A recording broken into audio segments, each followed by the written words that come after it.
Tandis que j'étais très malade et dans un coma de mort profonde, j'ai vécu une expérience de mort imminente que je vais vous confier.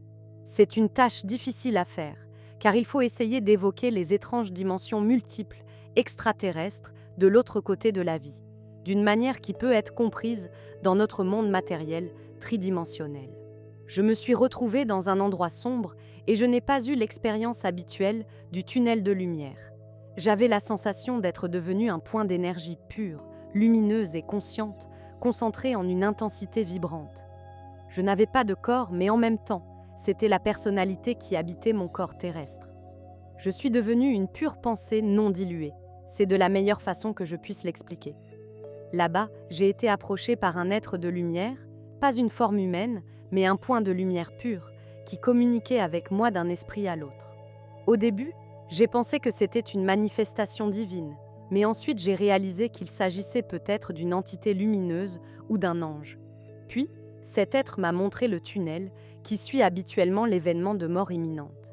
Il m'a dit qu'une extrémité de ce tunnel conduisait à la lumière et l'autre dans le vide sombre.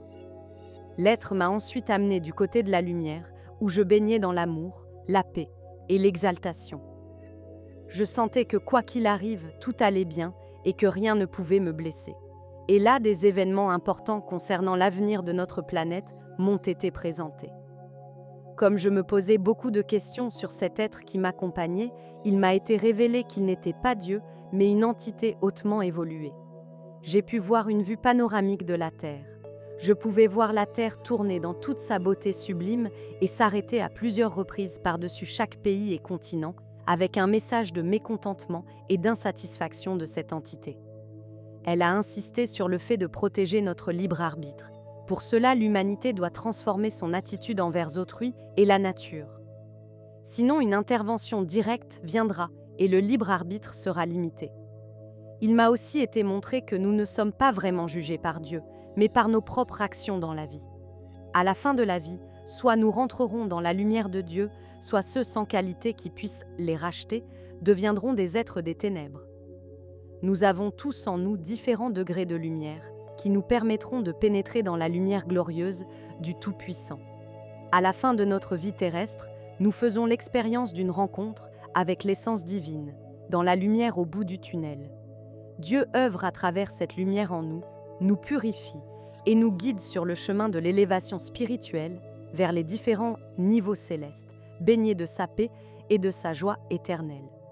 C'est un apprentissage infini, un voyage d'évolution sans fin. Finalement, nous nous unissons à Dieu tout en conservant notre conscience individuelle, notre essence unique demeure pour toujours. J'avais demandé à l'entité spirituelle qui m'a accompagnée pendant cette expérience de me laisser les souvenirs à mon retour dans notre monde. Une grande partie est restée dans ma mémoire, mais je sais qu'il ne m'a pas été permis de tout emporter. Je ne suis pas la seule à avoir eu cette chance de vivre cette transcendance divine. Je ne sais pas comment le définir autrement. Je suis infiniment reconnaissante d'avoir été choisie pour vivre cette magnifique connexion avec l'au-delà.